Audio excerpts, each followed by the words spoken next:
Assalamu alaikum. Today we are going to start the unit number 2, assessment of the mental status and sensory neuro system.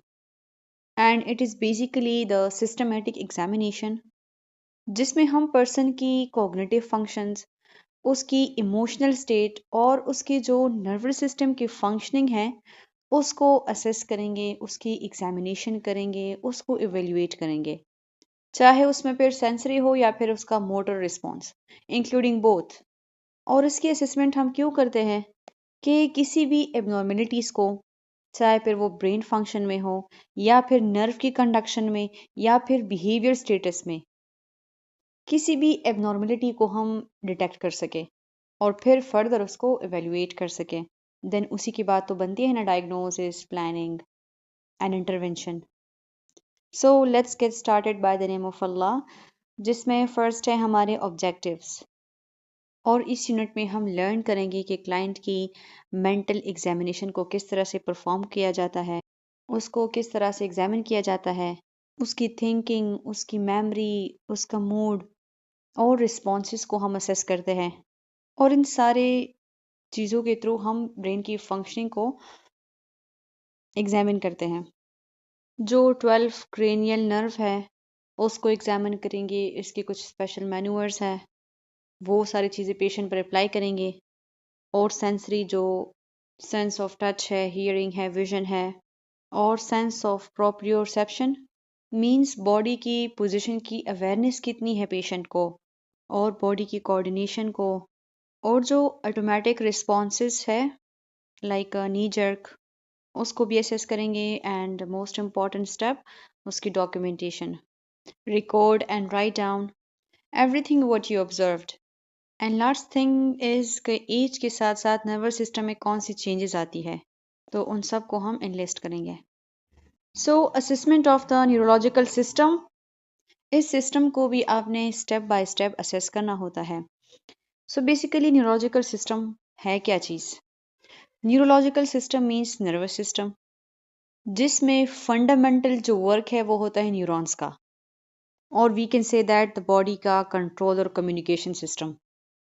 और in short we can say that body जो है वो sensory function के through information को receive करता है, उस चीज़ को प्रोसेस करता है, और देन मोटर रिस्पॉन्सेस के थ्रू सिग्नल सेंड करता है कि बॉडी के जो फंक्शन है उसको कंट्रोल करे। और इसको न्यूरोलॉजिकल सिस्टम कहते हैं, और we can say nervous system. अब इस सिस्टम को असेस करने के लिए 5 स्टेप्स है, जिसमें फर्स्ट है मेंटल स्टेटस एग्जाम।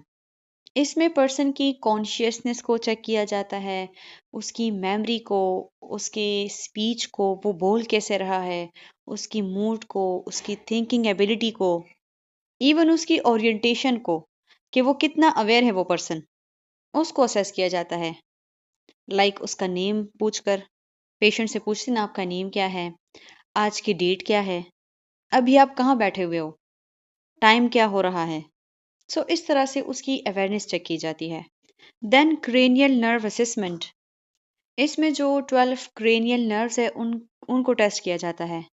लाइक जो हमारे सेंसेस को भी कंट्रोल करती है, चाहे फिर वो स्मेल हो, विजन हो, हियरिंग हो, उसको टेस्ट किया जाता है। जो फेशियल मूवमेंट्स हैं, इसमें फिर स्वॉल्विंग और गेज रिफ्लेक्स भी आता है, उसको टेस्ट करते हैं, और आई मूवमेंट को भी। देन थर्ड है रिफ्लेक्स टेस्टिंग, और इसमें जो इनवॉलंटरी रिस्पॉन्सेज है उसको टेस्ट किया जाता है, लाइक नी जर्क रिएक्शन। और इसके थ्रू जो है स्पाइनल कॉर्ड और नर्व फंक्शन को असेस किया जाता है। देन है मोटर सिस्टम असेसमेंट, इसमें मसल की स्ट्रेंथ को, उसके टोन को, बॉडी की मूवमेंट कैसी है, बॉडी की कोऑर्डिनेशन कैसी है, उस चीज़ को चेक किया जाता है। लाइक पेशेंट से कहा जाता है कि आप वॉक करें, like tandem walk, heel to toe walk, hopping का जो हमने प्रीवियसली पढ़ा। और देन है सेंसरी सिस्टम असेसमेंट, जिसमें पर्सन की सेंसेस को टेस्ट करते हैं, लाइक उसकी फील करने की एबिलिटी, टच की, पेन की, टेम्परेचर की, वाइब्रेशन की। और इसमें भी फिर कुछ मैन्यूवर्स है जो पेशेंट पे हम अप्लाई करेंगे, जो कि इंशाल्लाह आगे हम देखेंगे। और ये सारी असेसमेंट हम क्यों करते हैं कि जितनी भी इंफो होती है about the patient, neurological system की, वो सारा आपके पास कलेक्ट हो जाए। और इस साथ साथ आपने एडिशनल जो ऑब्जर्वेशन भी करनी होती है, उसका वॉकिंग स्टाइल, उसके बोलने का स्टाइल, वो कंफ्यूज तो नहीं है, और हियरिंग, साथ साथ ये भी आपने ऑब्जर्व करना है। Just like in a general survey, आपकी ऑब्जर्वेशन और एग्जामिनेशन कब स्टार्ट होती है? जिस जैसे ही पेशेंट रूम में इंटर होता है। इफ़ यू आर अ कीन observer, you may notice many of things about a patient, like उसका गेट, जो वॉकिंग स्टाइल है, बॉडी की कोऑर्डिनेशन इम्बैलेंस तो नहीं है, कंफ्यूजन, पेशेंट का टॉकिंग स्टाइल, वो स्लो सी स्पीच में बात कर रहा, फास्ट है, स्लर्ड है। सो इन सब को आपने नोटिस करते जाना है। देन उसका पोस्चर एंड मोटर बिहेवियर, वही बात, उसका वॉकिंग स्टाइल, पेशेंट का खड़े रहना, उसका बैठना, like how the patients move their body, उसकी कोऑर्डिनेशन चेक करनी है, कोई स्टिफनेस तो नहीं है या फिर कोई इम्बैलेंस जो कि ऑब्वियसली कोई न्यूरोलॉजिकल या फिर मस्कुलर इश्यूज हो सकती है उसे। Then dress, grooming and personal hygiene, means एक पर्सन खुद को किस तरह से परसीव कर रहा, या फिर अपने साथ वो कैसा है, और इस चीज़ का हमें कैसे आइडिया होता है? उसकी क्लोथिंग से, क्या वो प्रेस है, प्रॉपर क्लीन है, या फिर अप्रोप्रिएट है, इनअप्रोप्रिएट है। उसकी हाइजीन को देखेंगे, अगर तो उसकी पोर हाइजीन हो या फिर मिसमैच्ड क्लोथ्स हो, लाइक ऐसे के सर्दियों के मौसम में अगर वो गर्मियों के कपड़े पहन कर आ जाए, so this is something mismatch clothing, so this में इंडिकेट समथिंग मेंटल और कोग्निटिव डिसऑर्डर। इसके अलावा फेशियल एक्सप्रेशन, उसका फेस जो है वो रिलैक्स्ड है या फिर स्माइलिंग फेस है या एंजियस है, फ्लैट है या फिर blank, means lake of expression, means कोई एक्सप्रेशन नहीं उसके फेस में, और ये यूजुअली होता है पार्किंसन डिजीज में या फिर डिप्रेशन में। देन उसका manner, mood, relation of the person and things around him, speech, means person किस तरह से बिहेव कर रहा, वो रिस्पॉन्ड कर रहा, वो फ्रेंडली है या फिर इरिटेटेड है, कंफ्यूजन में है वो, और उसकी स्पीच क्लियर स्पीच है, स्लर्ड है, स्लो बात कर रहा, बहुत फास्टली, या फिर रेपिटेटिव। सो इन सब के थ्रू भी हमें उसका जो मेंटल एंड कॉग्निटिव फंक्शंस है उसको असेस हम कर सकते हैं।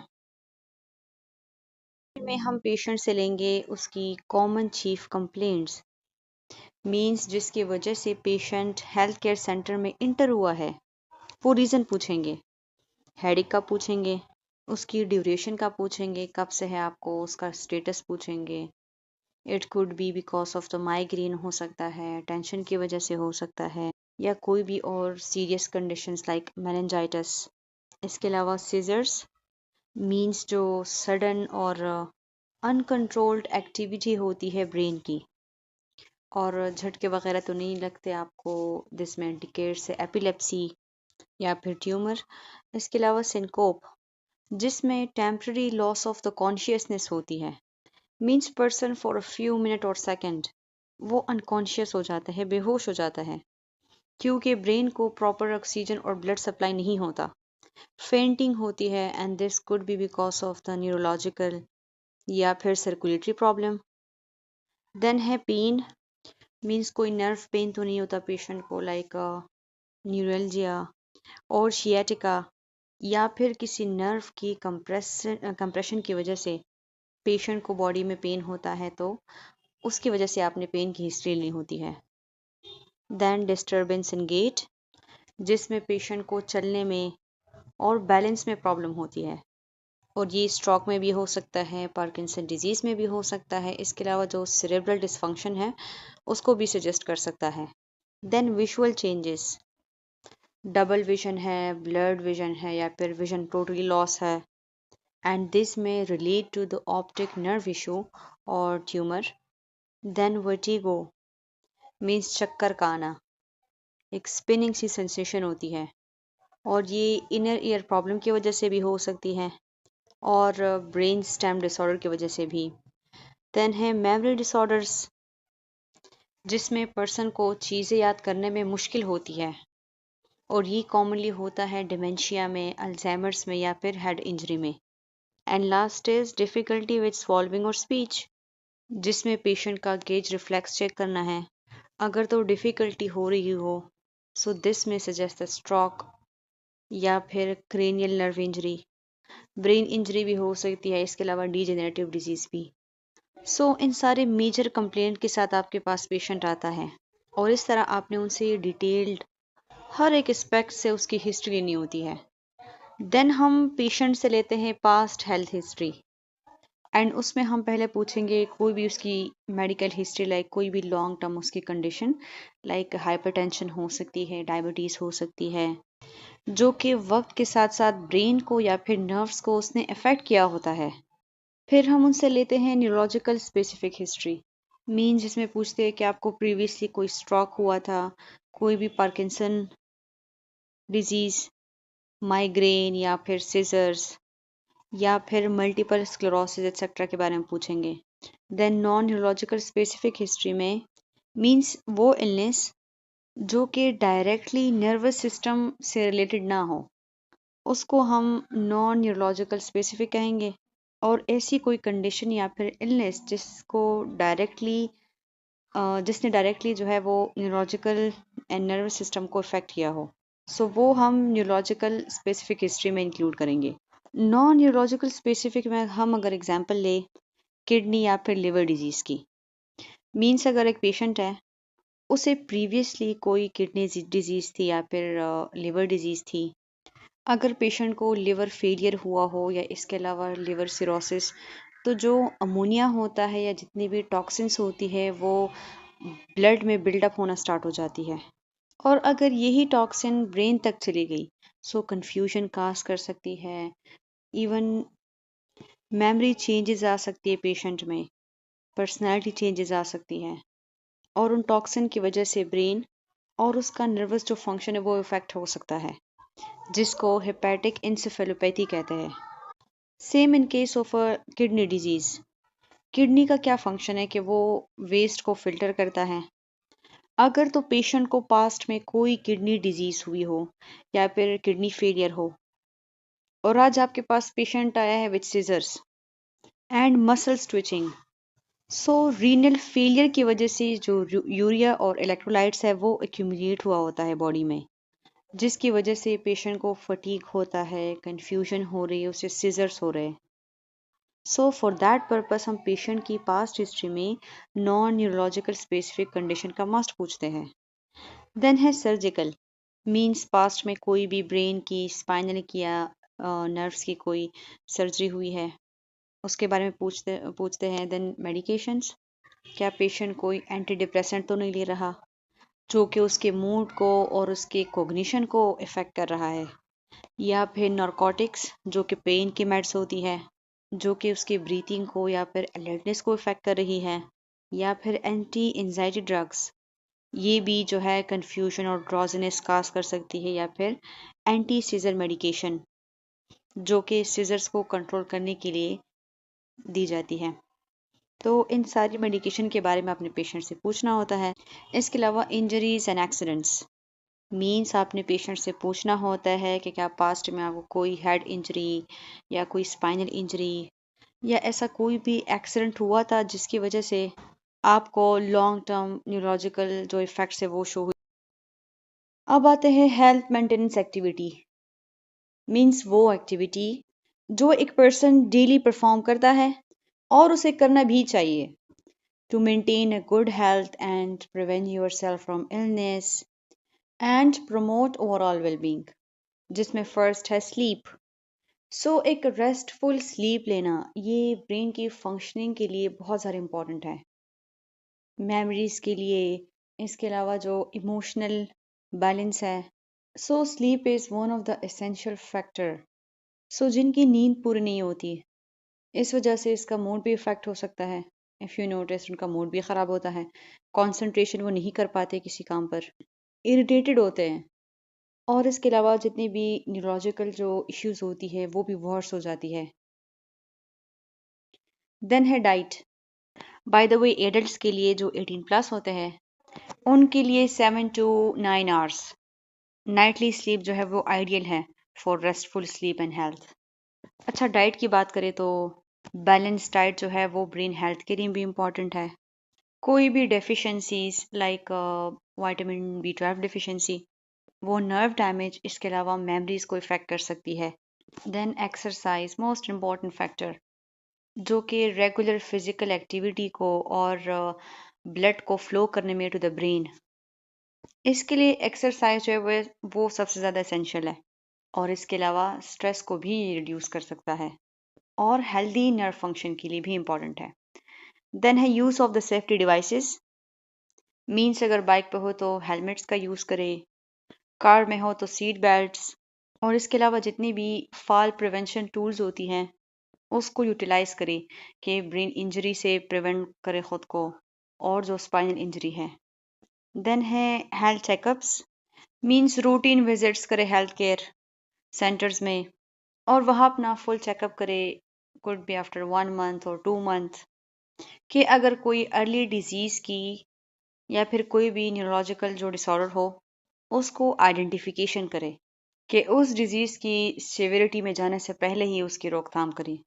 इसलिए भी जो रेगुलर विजिट्स होती हैं हेल्थ केयर सेंटर्स में इम्पॉर्टेंट होती है।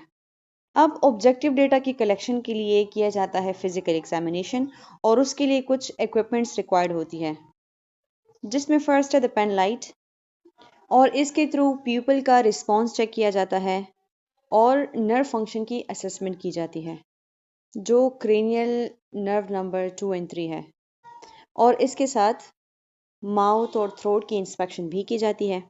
Then the second one is the tongue blade, और इस टूल को गेज रिफ्लेक्स और द टंग मूवमेंट के चेक करने के लिए यूज़ किया जाता है, और ओरल कैविटी के इंस्पेक्शन के लिए। Then the third one is the cotton swab. अच्छा, cotton swab and cotton ball दोनों जो है वो सेंसरी असेसमेंट के लिए यूज़ किया जाता है, कि सेंसरी फंक्शन को असेस किया जाए। इसके थ्रू सेंसेशन टेस्ट किया जाता है, जिसमें पेशेंट के फेस पर, उसके आर्म पर या उसके लेग्स पर कुछ लाइट टच सेंसेशन की जाती है, डल या शार्प सेंसेशन की जाती है, और उसके थ्रू पेशेंट के सेंसरी नर्व फंक्शन को असेस किया जाता है। देन है ट्यूनिंग फॉर्क। इसके थ्रू पेशेंट की वाइब्रेशन सेंस की असेसमेंट की जाती है। अपकमिंग स्लाइड्स में इसकी यूजेस डिटेल से गिवन है and we will learn. Then है परकशन हैमर, जिसको रिफ्लेक्स हैमर भी कहते हैं, और इसको डीप टेंडन रिफ्लेक्सेस के लिए चेक किया जाता है, लाइक नी जर्क रिफ्लेक्स हो गया। और ये टेस्ट इसलिए किया जाता है कि स्पाइनल कॉर्ड और रिफ्लेक्स नर्व पाथवे उसको असेस किया जाए।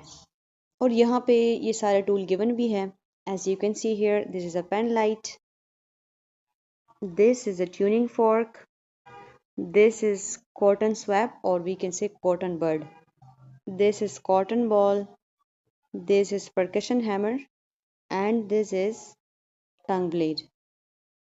अब है assessment of the mental status. और मेंटल स्टेटस की एग्जामिनेशन हम कैसे करेंगे? By the assessment of the physical appearance and it's behaviour.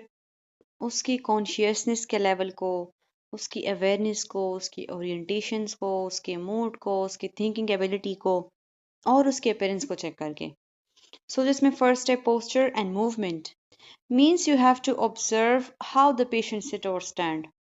उसकी बॉडी की बैलेंस को, उसकी कोऑर्डिनेशन को चेक करना है।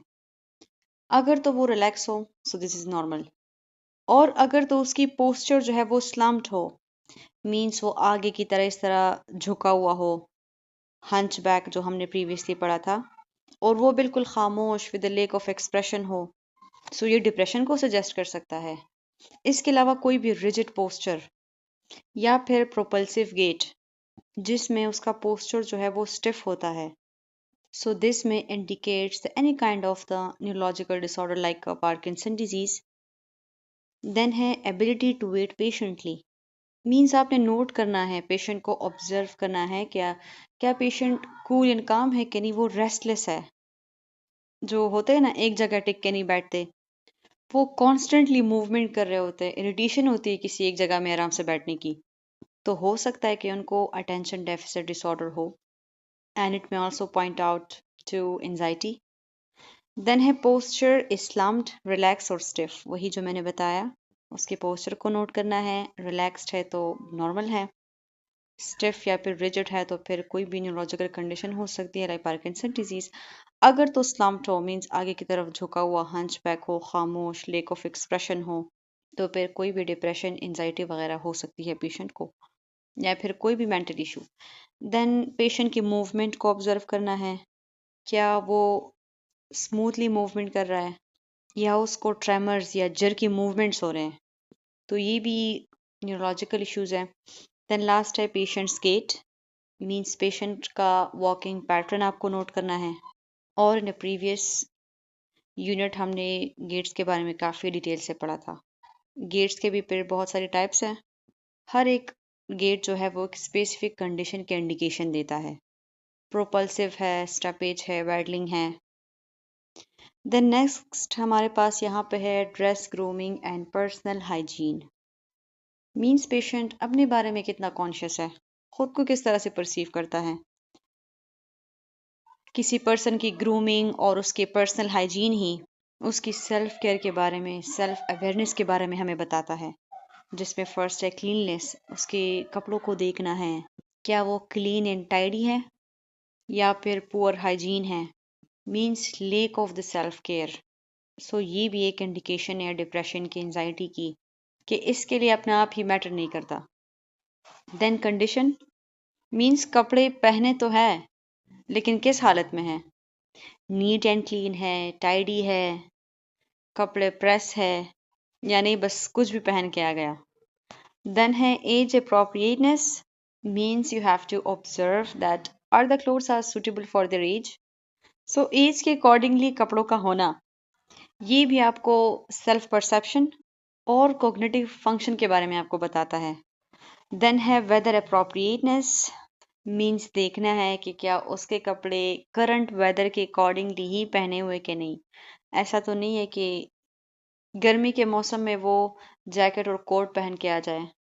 So this is something mismatched clothing, and this may suggest some kind of a mental disorder and cognitive issues.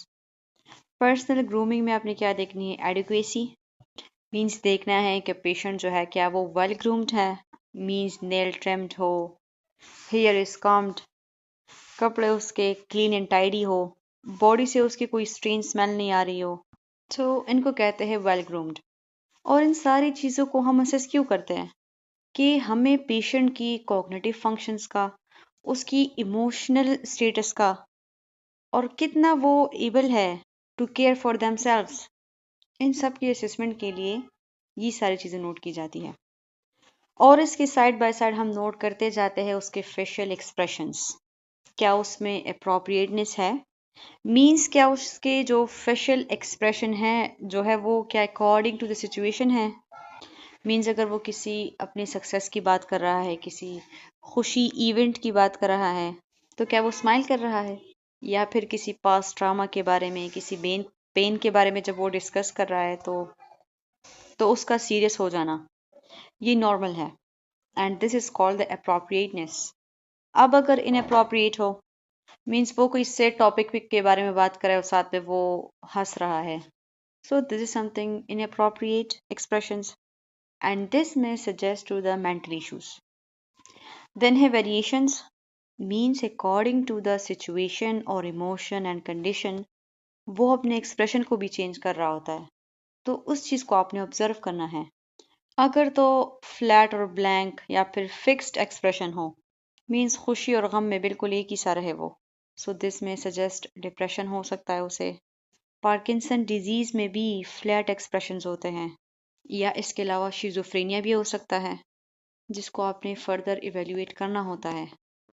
Well, schizophrenia is the chronic mental disorders that affects means how a person thinks, feels and behave. उसको delusions होती है, hallucinations होती है, disorganized speech होता है, means patient बात कर रहा होता है एक टॉपिक पर, सडनली वो स्टॉप हो जाता है और दूसरे टॉपिक पर जंप कर लेता है। मेमोरी लॉस होने के चांसेस होते हैं इसमें, लेक ऑफ इमोशंस होते हैं, बिल्कुल फ्लैट एक्सप्रेशन, मीन्स उसके एक्सप्रेशन में कोई खुशी कोई गम एक्सप्रेस नहीं होती। And the last one is symmetry, जिसमें आपने फेस के दोनों साइड को कंपेयर करना होता है कि क्या वो एक साथ मूव कर रहे कि नहीं, कहीं ऐसा तो नहीं कि वो वन साइड से स्माइल कर रहा है या फिर कहीं एक साइड पे ड्रूपिंग हुई है, just like in a Bell's palsy. तो इन सब को आपने नोट करते जाना है। तो यहाँ कुछ नॉर्मल फाइंडिंग्स गिवन है। मीन्स पेशेंट का पोस्चर भी इरेक्ट है, गेट भी स्मूथ है और बॉडी की मूवमेंट भी सिमेट्रिकल है। उसका ड्रेस भी क्लीन है, वेल ग्रूम्ड भी है, क्लोथिंग भी appropriate to age and weather है, और जो फेशियल एक्सप्रेशंस है वो भी according to the situation, condition and the content है और सिमेट्रिकल भी। And last is effect appropriate to situation culture norms. So basically this is a normal finding. इस तरह से अपनी डॉक्यूमेंटेशन करनी होती है। अब आते हैं कम्युनिकेशन पर। पेशेंट की स्पीच को चेक करना होता है इसमें, उसके अंडरस्टैंडिंग को और उसके रिस्पॉन्ड को। अगर तो वो क्लियरली बात कर रहा हो, लॉजिकल सेंटेंसेस के थ्रू ही आंसर दे रहा हो, तो इसका मतलब वो समझ रहा है बात को और वो अप्रोप्रिएटली रिस्पॉन्ड भी कर रहा हो। मीन्स जिस चीज़ के बारे में उसको पूछा गया है उसी के रिलेटेड ही आंसर दे रहा है पेशेंट। तो आपने इस तरह से डॉक्यूमेंट करना है उस चीज़ को कि स्पीच भी फ्लुएंट है, अंडरस्टैंडेबल है and matches to the conversation. अब एबनॉर्मल फाइंडिंग्स में क्या है, जिसमें फर्स्ट है एक्सप्रेसिव एफेजिया, जिसको ब्रोकास एफेजिया भी कहते हैं। अच्छा, एफेजिया कहते हैं लैंग्वेज डिसऑर्डर को, और ये किस वजह से होता है, अगर ब्रेन का कोई पार्ट डैमेज हो जाए और यूजुअली जो लेफ्ट हेमिस्फीयर है वो डैमेज हो जाए, तो पेशेंट की स्पीकिंग, राइटिंग, रीडिंग और जो अंडरस्टैंडिंग एबिलिटी होती है वो इफ़ेक्ट हो जाती है। उसका इंटेलिजेंस और उसकी जो थिंकिंग एबिलिटी होती है वो ठीक होती है, बस प्रॉब्लम कहाँ जाती है उसकी लैंग्वेज की प्रोसेसिंग में।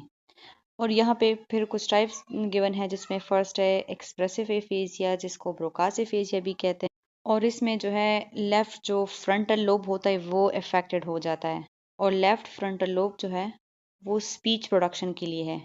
इसमें पेशेंट सामने वाली बात को समझ भी सकता है, सुन भी सकता है, and also know what to answer. उसे पता होता है कि उसको क्या चाहिए, क्या आंसर देना है, कैसे रिस्पॉन्ड देना है, बट वो कर नहीं सकता, वो बोल नहीं सकता। लैंग्वेज को अंडरस्टैंड कर सकता है, बट वर्ड्स को बोलने में या फिर राइटिंग में उसे मसला होता है। वो जो सोचता है, वो जो चाहता है, वो किसी को बता नहीं सकता। अगर बताता भी है तो फिर लिमिटेड वर्ड्स के साथ बताता है।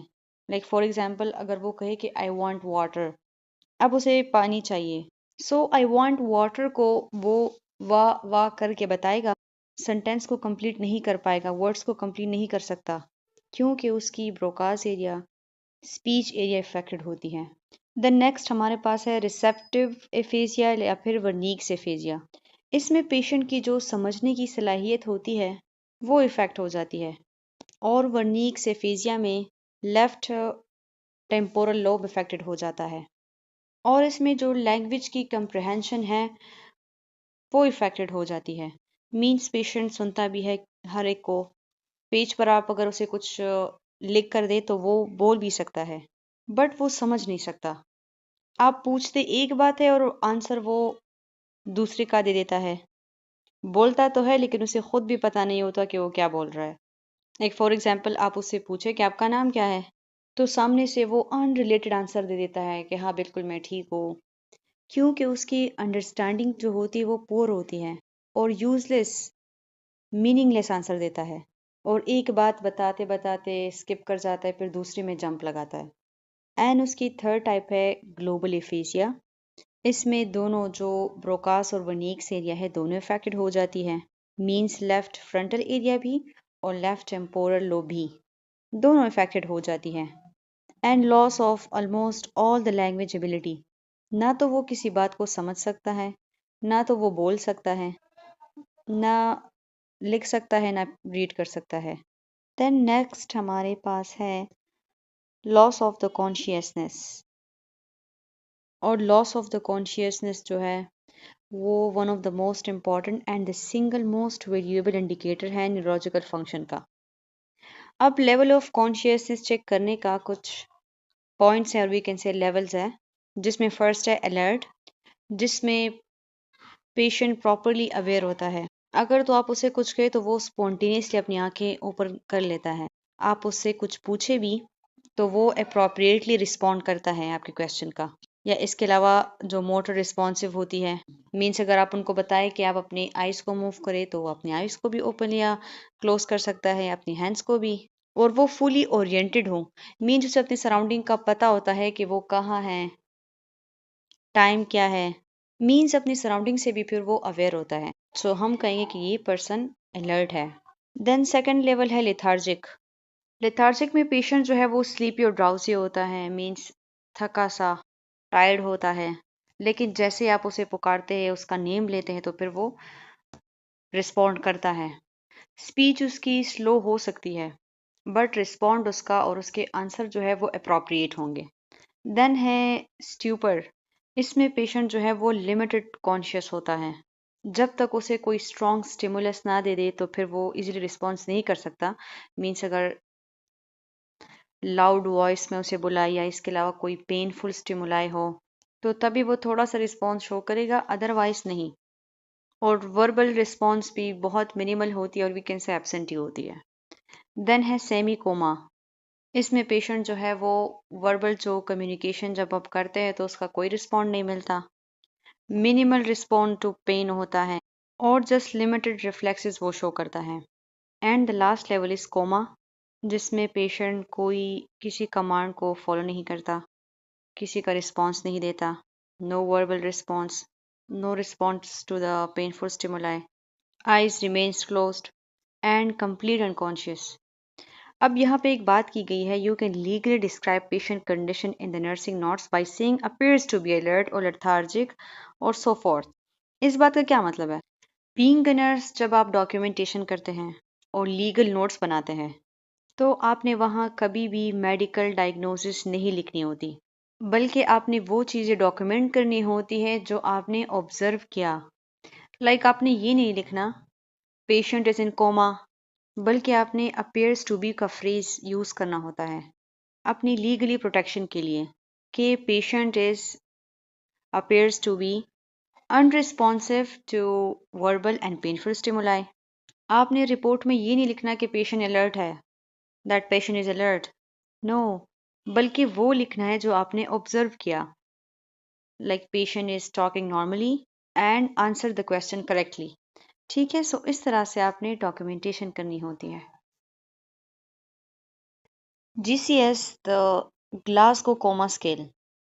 इस स्केल के थ्रू पेशेंट का लेवल ऑफ कॉन्शियसनेस चेक किया जाता है आफ्टर द हेड इंजरी और trauma patients and the patients in a chronic और इंटेंसिव केयर। इसमें पेशेंट की 3 पैरामीटर्स को मॉनिटर किया जाता है, जिसमें फर्स्ट है the eye opening, verbal response and the motor response. Eye का स्कोर 1 to 4 है, वर्बल रिस्पॉन्स का स्कोर 1 to 5 है और मोटर रिस्पॉन्स का स्कोर 1 to 6 है। आप इसे ई, वी और एम से याद रख लें। और GCS का मिनिमम स्कोर जो है वो 3 है और मैक्सिमम स्कोर वो 15 है। फर्स्ट आपने आई ओपनिंग में क्या चेक करना है? अगर तो पेशेंट स्पॉन्टेनियसली अपनी आईज ओपन कर लें, आप रूम में इंटर भी हो गए विदाउट कॉलिंग द पेशेंट, उसने आपकी तरफ देखे आपने आंखें ओपन कर ली, सो आई ओपनिंग हम उसमें हाई स्कोर देंगे 4।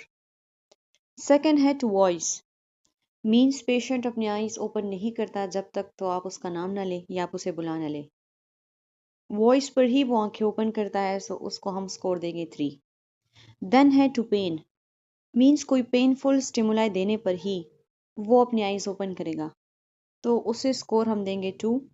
अगर तो कोई रिस्पॉन्स शो नहीं कर रहा, ना ही वॉइस पर ना ही कोई स्ट्रॉन्ग स्टिमुलाई पर, चाहे उसे पिंच करे या प्रेस करे, कोई रिस्पॉन्स न दे, आईज ओपन ना करे, सो फिर नन, और इसे हम स्कोर 1 देंगे, means lowest score in I opening which is 1। अब आते हैं सेकेंड पैरामीटर पर विच इज़ वर्बल रिस्पॉन्स। अगर पेशेंट ओरिएंटेड हो, मीन्स खुद से और अपनी इन्वायरमेंट से वो अवेयर हो, पेशेंट से पूछा जाता है कि आपका नेम क्या है, आप कहाँ पर हैं, आज की डेट क्या है, डे क्या है, अगर तो उसने परफेक्टली सारे आंसर दे दिए, सो इट मीन्स वो ओरिएंटेड है एंड हम स्कोर देंगे 5 which is high in verbal response. Score 4 हम कब देंगे? पेशेंट कंफ्यूज हो अपने इन्वायरमेंट के बारे में, उनसे पूछते हैं कि आप कहाँ पर हैं, तो वो आसपास देखता है कि शायद मैं किसी होटल में हूँ, मीन्स अपनी इन्वायरमेंट से में वो कंफ्यूज्ड है, सो इसे हम स्कोर 4 देंगे। देन है इनअप्रोप्रिएट वर्ड्स, मीन्स आप पेशेंट से पूछते कुछ है और वो आंसर कुछ और ही देता है, एक इररेलेवेंट सा रिस्पॉन्स देता है वो। लाइक नेम पूछते हैं तो वो काने का डिमांड करता है, सो उसे हम स्कोर देंगे 3। देन है इनकम्प्रिहेंसिबल साउंड्स, अगर तो पेशेंट कोई वर्ड्स करेक्टली प्रोनाउंस नहीं कर सकता, बोल नहीं सकता, जस्ट वो आवाज़ें निकालता है आ, तो हम इसे स्कोर देंगे 2। और none means no response, so इसका लोवेस्ट स्कोर होगा means 1। Then third parameter which is a motor response, अगर तो पेशेंट सारे मैनूवर्स परफॉर्म कर रहा है जो आप कह रहे हैं उसे, मीन्स इफ़ ही और शी ओबेज कमांड्स, लाइक आप उससे कहते हैं कि अपनी आइज़ ओपन करे, अपनी आइज़ क्लोज करे, अपनी टंग को प्रोट्यूट करे, अगर वो कर सकता हो तो हम उसे स्कोर देंगे 6। है लोकलाइज्ड, इसमें आप पेशेंट को सेंट्रल या फिर पेरिफेरल स्टिमुलाई देते हैं, मींस बॉडी की किसी भी एरिया पर आप उसे प्रेस करते हैं या फिर पिंच करते हैं, यूजुअली जो नेक के मसल है ट्रेपीजियस वहाँ पे किया जाता है, तो पिंच करने से पेशेंट को होता है पेन। और अगर तो पेशेंट आपका हाथ हटाने की कोशिश करेगा अपने हाथ से, सो इसे हम स्कोर देंगे 5। देन है विथड्रॉस टू पेन, इसमें भी आप अगर पेशेंट को पिंच करें, यूजुअली इन ट्रेपीजियस मसल, अगर तो पेशेंट अपना हाथ नहीं उठा सकता, लेकिन जो पेनफुल स्टिमुलाई आपकी तरफ से उसे आ रहा है, तो वो खुद को उस पेन से दूर करेगा, means pull away from the stimulus, तो उसको हम स्कोर देंगे 4। देन है फ्लेक्शन टू पेन, जिसको डीकॉर्टिकेट भी कहते हैं, and this is a sign of the brain damage, could be cerebral hemisphere या फिर थैलेमस, जो area above the brain stem होती है उसके डैमेज होने की इंडिकेशन है, जिसमें डीकॉर्टिकेट पोस्चरिंग होती है।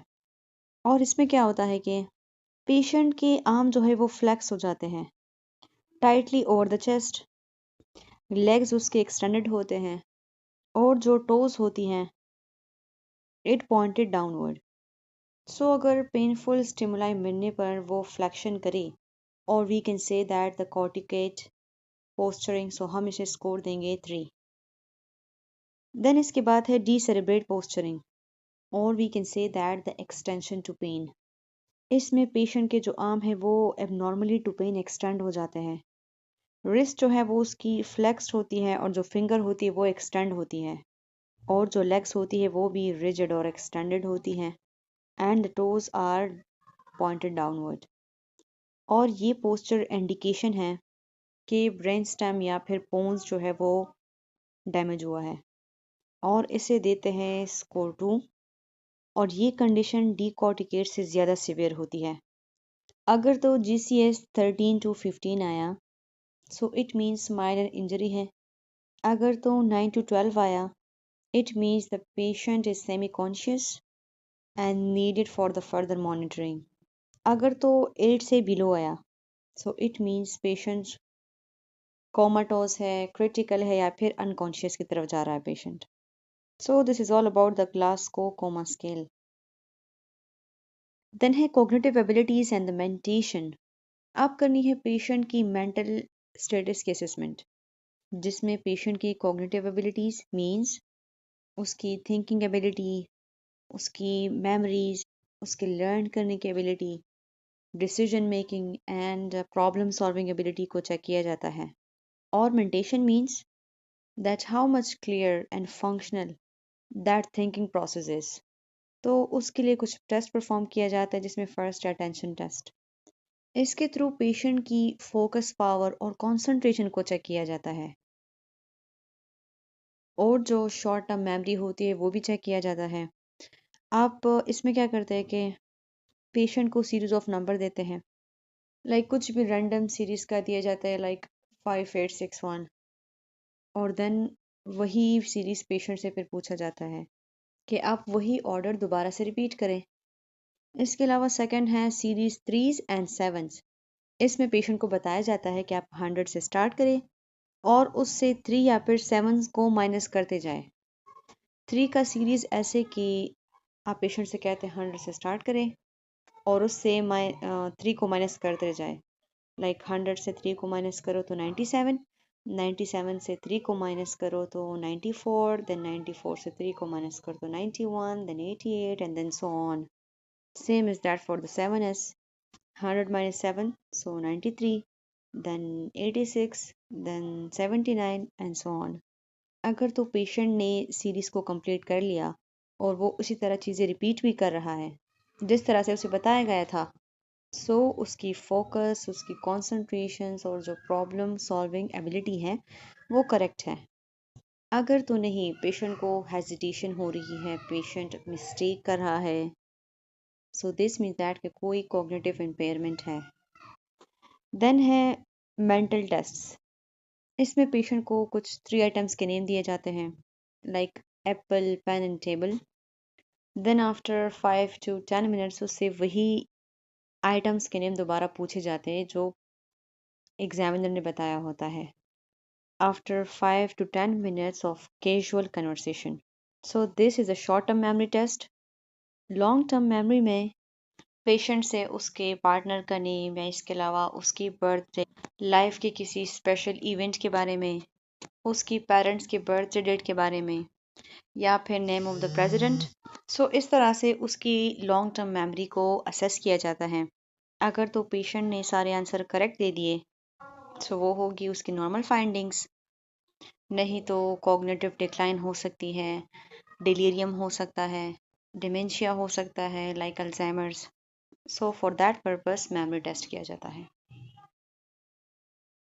कैलकुलेशन टेस्ट में भी पेशेंट को बताया जाता है कि आप 100 से काउंटिंग स्टार्ट करें और उसके साथ 3 को ऐड करते जाएं, लाइक 100, 103, 106, 109 एंड सो ऑन. अगर तो वो सीरीज कंप्लीट कर रहा है fluently, without any hesitation, without any mistake, so it shows the good attention and cognitive function. अगर तो पेशेंट मिस्टेक कर रहा है, सो एबनॉर्मल फाइंडिंग में क्या आएगा? डिसकैलकुलाई means the patient is unable to perform the basic calculations, and it suggests the brain dysfunction, especially in the parietal lobe, means जो dominant hemisphere होती है.